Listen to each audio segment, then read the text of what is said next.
যে নবী আমার সারা জীবনটা আমাদের জন্য কেঁদেছেন,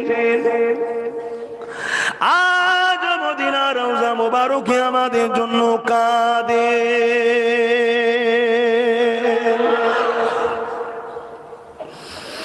এ যুবকেরা, তরুণেরা, এ নবী পাকের প্রেমিকেরা, আল্লাহ নবী মোরা নয়, নবী আমার হায়াতুন নবী। ফুরফুরাওয়ালাদের শুধু মত নয়, আহলে সুন্নাত ওয়াল জামাতের মত। আহলে সুন্নাত ওয়াল জামাত বলতে কি? নবীর দল, সাহাবাদের দল, অর্থাৎ যে দলে নবীর নীতি আদর্শ আছে, সাহাবাদের নীতি আদর্শ আছে, এই দলটাকে আহলে সুন্নাত ওয়াল জামাত বলা হয়। এই দলটা আজকে দিনে তাম পৃথিবীর জমিনে 97% মানুষ, অর্থাৎ 197টা মানুষ এই দলকে ফলো করে।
জামাতের 19 শতাব্দীর ম্যানেজার ইমামতির দায়িত্ব আল্লাহ আমার মুজাদ্দিদুজ্জামানকে দিয়েছে।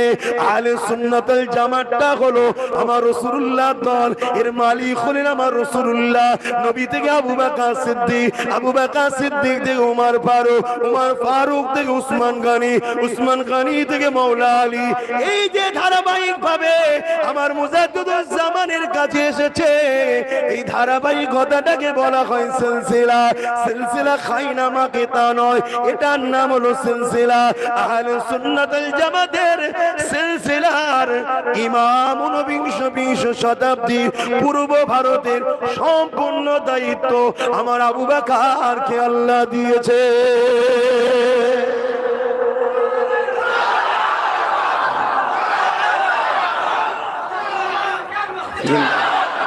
বুঝতে পারছেন তো? সেই দলের আকীদা হলো রাসূল হায়াতুন নবী। যদি কেউ না মানে আপনাদের অসুবিধা আছে? আমার অসুবিধা নেই। আর ওটা নিয়ে মাথা ব্যথা করেও লাভ নেই। অনেক লোক আল্লাহ মানে না, তো কি করবো? এই দুনিয়ায় আছে না 700 কোটি লোক আছে, তার মধ্যে কত কোটি আল্লাহ মানেই না। তবে কি করবো? আমি মানি, আপনি মানবেন? চলুন দুজনে বন্ধুত্ব করি। যে মানে না, ঝগড়া করার কি দরকার? এখন ঝগড়া করার সময় নেই ভাই। তুই মানিসনি, তুই তোর সাথে আমার সাথে কথা নেই ভাই, যা তুই তোর রাস্তায় থাক, আমি আমার রাস্তায় থাকি। কিন্তু আজ ঝগড়া দূরের কথা, তাকে হাইলাইট করে ফেলছে আমরাই হাইলাইট করে দিচ্ছি। আল্লাহ নবী সারা জীবনটা আমার আপনার জন্য কেঁদেছে, আজ রওজা মোবারকে কাঁদতেছে। নবী আমার একদিন আল্লাহ পাকের কাবা শরীফটা তওয়াফ করতেছিলেন। আল্লাহর কাবা শরীফ তওয়াফ করতে করতে হঠাৎ করে কাবা শরীফের সামনে নবী আমার সিজদায় পড়ে যে কাঁদতে লেগেছে। আমার আল্লাহ পাক জিবরাইলকে পাঠিয়ে দিলেন, ও হযরত জিবরাইল, দুনিয়া জমিনে যান, আমার হাবিব কেন কাঁদে জিজ্ঞাসা করুন। হযরত জিবরাইল দুনিয়া জমিনে চলে আসলে আল্লাহ নবীকে সালাম জানিয়ে জিজ্ঞাসা করতে লাগলে, ইয়া রাসূলুল্লাহ, হাবিবাল্লাহ, হুজুর আপনি কেন কাঁদেন? আল্লাহ নবী বলেছে, জিবরাইল আমি কেন কাঁদি আল্লাহ জানে, কেন আল্লাহ অন্তরের খবর জানে। জিবরিল রে, তোকে যখন আল্লাহ শোনাতে চায়, যা জিবরাইল আমার আল্লাহ পাকের কাছে চলে যা। আমি জিবরিল, আমি হাবিব এই জন্য কাঁদি, আমার উম্মতিরা অন্যান্য নবীর উম্মতিরা অন্যায় করার জন্য, ভুল করার জন্য আল্লাহ পাক তাদের উপরে আযাব দিয়ে, গজব দিয়ে শেষ করে দিয়েছে। আদ জাতিকে আল্লাহ মেরে দিয়েছে, সামুদ জাতিকে আল্লাহ মেরে দিয়েছে, ধরে পুরো উল্টে দিয়ে শেষ করে দিয়েছে।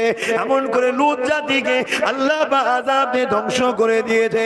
এই হযরতে জিবরাইল আমার উম্মতিদের মধ্যে একদল উম্মতিরা, আমি রাসূলুল্লাহ আমার কথা শুনবে না, অন্যায় করে বেড়াবে, নাফরমানি করে বেড়াবে।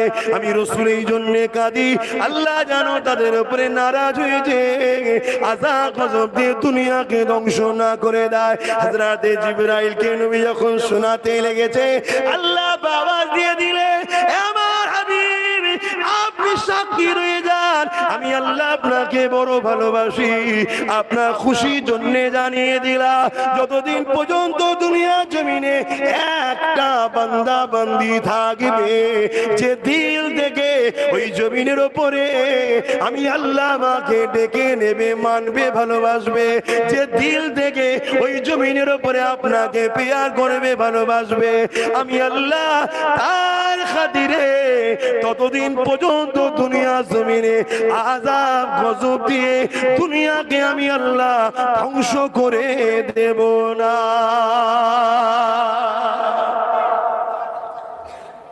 এই যে দুনিয়ার উপরে এখনো যে আল্লাহ দয়া করছে ভালো মানুষদের ওসিলা, কিন্তু আজ আমরা অনেকে তো ভালো হতে পারিনি, কিন্তু ভালো মানুষদের ঘরে গালি দিতে খুব পারছি, ভালো মানুষদের পিছনে লাগতে খুব পারছি। তাই আমাদের উচিত ভালো মানুষ যদি হতে নাও পারি, ভালো মানুষদের বন্ধু হন। কেন রাসূল বলেছেন একটা চেন জান্নাতে যাবে, আল্লাহর ওলি তার সাথে তার সাথী মানে বন্ধু খাদেম, আর একটা হলো যদি ওলি সাথী নাও হতে পারো, ওলির যে সাথী তার সাথে বন্ধুত্ব করো, এই চেনটা যাবে জান্নাতে। জোরে বলুন সুবহানাল্লাহ। আজ দাদা হুজুর 5 হুজুর, এই জায়গায় কারো সন্দেহ আছে? দাদা হুজুর আর 5 হুজুর, এই জায়গায় কারো সন্দেহ আছে? তারা আল্লাহর ওলি। তাদের সঙ্গে আমার বাপ চাচা বা আপনার আব্বারা সম্পর্ক রেখেছে না রাখেন? আমরা দাদা হুজুর 5 হুজুরের সঙ্গে ডাইরেক্ট না করতে পারলো, আপনাদের সাথেও যেমন মুরব্বীরা সম্পর্ক আছে, আর আমার বাপ চাচাদের সঙ্গেও সম্পর্ক আছে। এই চেনটা আশা রাখা যায় আল্লাহর জান্নাতে যাবে ইনশাআল্লাহ। এই সম্পর্ক রাখবেন না কাটবেন? জোরে বলুন। রাখার চেষ্টা করবেন। কিন্তু দুনিয়া বড় খারাপ জায়গা, দুনিয়া আমাদেরকে সব সময় খারাপের দিকে টেনে নিয়ে যায়। পৃথিবীতে দুটো দিক আছে, একটা রহমানের, একটা শয়তানের। রহমানের দিকে যেমন আজকের দিনে আলেমে হাক্কানিরা কাজ করছে, এটা রহমানের দিকের কর্মচারীরা, এদের কাজ লোকেদের ঘরে ডেকে ডেকে ডেকে ডেকে রহমানের দিকে নিয়ে যাওয়া। ঠিক তেমন শয়তানও তার কর্মচারী লাগিয়ে রেখেছে। শয়তানের কর্মচারীকে চেনা খুব মারাত্মক ব্যাপার। কেন শয়তান 2 ধরনের বাজারে সেলসম্যান নামিয়েছে, 2 ধরনের। একটা হলো প্রকাশ্য শয়তানের চালা বোঝা যায়, কথা বুঝলেন? আর একটা কিন্তু হুবাহুব দেখতে পুরো মলি সাহেব, পীর সাহেব, হুজুর সাহেব, কিন্তু কর্মকাণ্ড ভেতরে ঢুকলে বোঝা যায় এ শয়তানের টেন্ডার নিয়ে বসে আছে। না হয় বোঝা যায় না, কিন্তু যখন বোঝে বেশিরভাগ মানুষ তখন কিন্তু আর বেরোতে পারে না। কেন? তার মায়া জালে জড়িয়ে যায়। এটা কি নতুন আজকে? না, এটা যুগ যুগ ধরে চলে আসছে, যুগ যুগ ধরে চলে আসছে। তাই আমাদের উচিত ফলো করা। কি করে বুঝবে রহমানের দিক কারা? যারা আপনাদের ঘরে ন্যায়ের দিকে ডাকবে, সত্যের দিকে ডাকবে, নামাজের দিকে ডাকবে, রোজার দিকে ডাকবে, হজের দিকে ডাকবে, পাকের দিকে ডাকবে, হকের দিকে ডাকবে, সত্যর দিকে ডাকবে। যারা কিনা দুনিয়া জমিনে মা বাবার ভালোবাসার দিকে ডাকবে। বলবার একটু অসুবিধা হচ্ছে।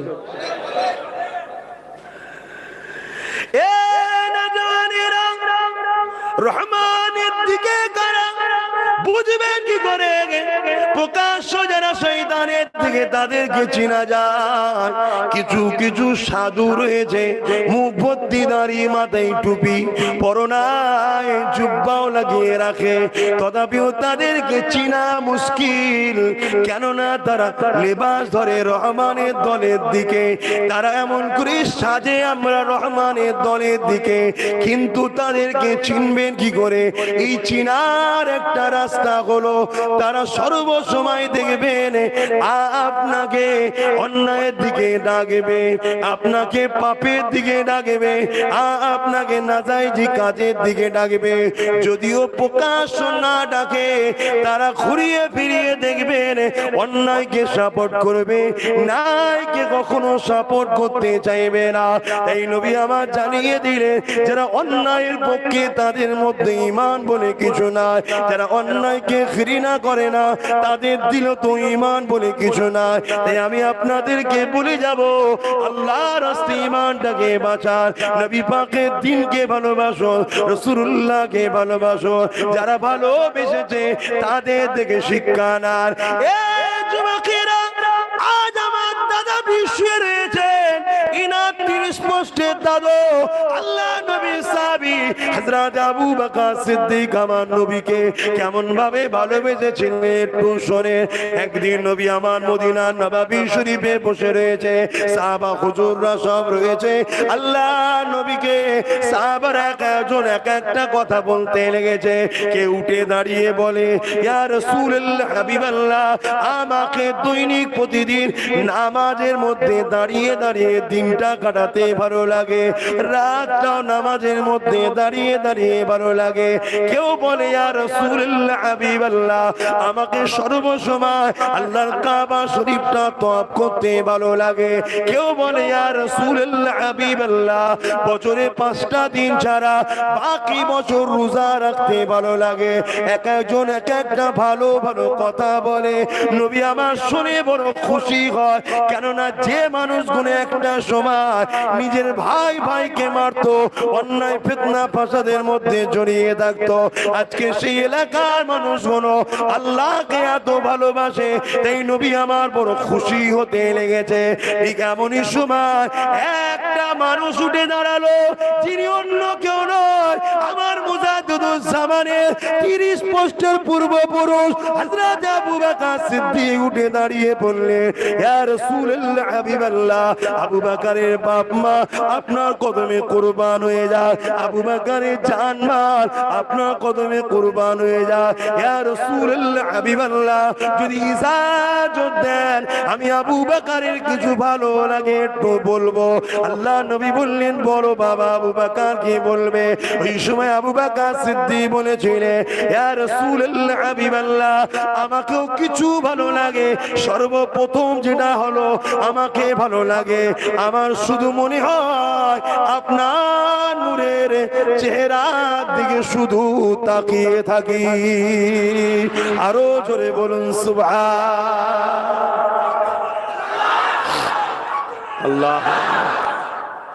আহা, তিনারা চলে গেছে দুনিয়া থেকে, কিন্তু তিনাদের সন্তান আজও আছে ভাই। তাই তো শরীফুল নাসবদের ঘরে মোহাব্বত করা, সম্মান করা ওয়াজিব। আমি বলিনি, মুফতি আজম আলা হযরত মেজো হুজুর পীর কেবলার কিতাব খুলুন, দেখুন, রাসূলুল্লাহর হাদিসকে স্থান দিয়েছে কিতাবে। শরীফুল নাসবকে মোহাব্বত সম্মান করতে হবে। কেন? এরা নবী ও সাহাবাদের বংশধর। এদেরকে মাথায় হাত বুলালে, এদেরকে পিয়ার করলে নবী ও সাহাবারা খুশি হয়। নবী ও সাহাবাদের খুশি করাটাই তো ঈমান। জোরে বলুন সুবহানাল্লাহ। কি ঈমান না ঈমান নাই? হ্যাঁ, বুখারী শরীফের একটা হাদিস, জুলখাইসারা তামিমি বলে একটা ব্যক্তি ছিল। রাসূল যখন গনিমতের মালকে বন্টন করছে, ও তখন গিয়ে দাঁড়িয়ে গিয়ে বলল, মুহাম্মদ, আল্লাহকে ভয় করো, ইনসাফ করো। নাউজুবিল্লাহ, বলেন নাউজুবিল্লাহ।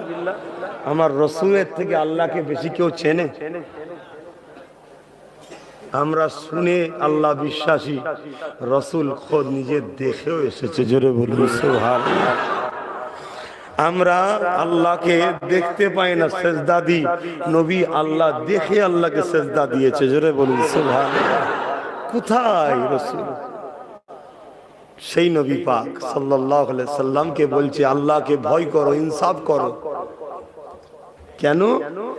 নবী কাউকে বুঝাবার জন্য বলছে। কাউকে দুটো ঘোড়া দিচ্ছে, কাউকে চারটে দিচ্ছে, কাউকে এবার টাকার অঙ্কে চলে এসছে, কাউকে 10 টাকা, কাউকে 15 টাকা, কাউকে 20 টাকা। ও বলছে ইনসাফ করো। আর ইনসাফ তো বরাবরের নাম। আর রাসূল ইনসাফের উপরে ছিলেন। নবী জানতেন কার বাড়িতে 4টে বাচ্চা, কার বাড়িতে একটা বাচ্চা। যার একটা বাচ্চা তার 10 টাকায় চলে যাবে, যার 4টে বাচ্চা তাকে মিনিমাম 20 টাকা দেওয়া দরকার। নবী এইটা করতেন। জোরে বলুন সুবহানাল্লাহ। কিন্তু ও মুনাফিকের পছন্দ হয়নি। ওমর ফারুক দাঁড়িয়ে পড়েছে, হুজুর বলুন, গর্দান উড়িয়ে দেবো। আল্লাহর নবী বললেন মারবেন না। কেন? যদি মারেন ইসলামের দুশমনরা বলবে দেখো তোমাদের নবী নিজের কওমে কওমে হত্যা করাচ্ছে। সেই নবীকে ভালোবাসি বলে আজও অনেক কিছু আমরা খামোশ খেয়ে আমি থাকি। না হয় অনেক কিছু বলতে পারি, সমাজ বলবে দেখো নিজেদের মধ্যে কেউ কেউ করছে, তাই চুপ থাকি। কিন্তু ব্যথা অনেক, ব্যথা অনেক। কেন? মেহনত করে একটা জিনিস তৈরি হয়, কিছু সমাজে জালিম আছে এসে পুরো ঘেঁটে দেয়। যদি জানতাম ঘেঁটেছে মেহনত করে গুছাচ্ছে, আলহামদুলিল্লাহ বলতাম। শুধুমাত্র হারামের টাকা লিবার জন্য এই কাজ করে। সব বুঝি। ওই যে বললাম, রসুল বলল ওমর সমাজ বলবে দেখো রসুল তার লোক দিয়ে তার লোককে মারাচ্ছে, তাই আমিও চুপ থাকি। সমাজ বলবে দেখো নিজেদের মধ্যে কি হচ্ছে। কিন্তু মনে রাখবেন সব জায়গায় ছেড়ে দেওয়া যায়। আমার দাদা পীরের মাজার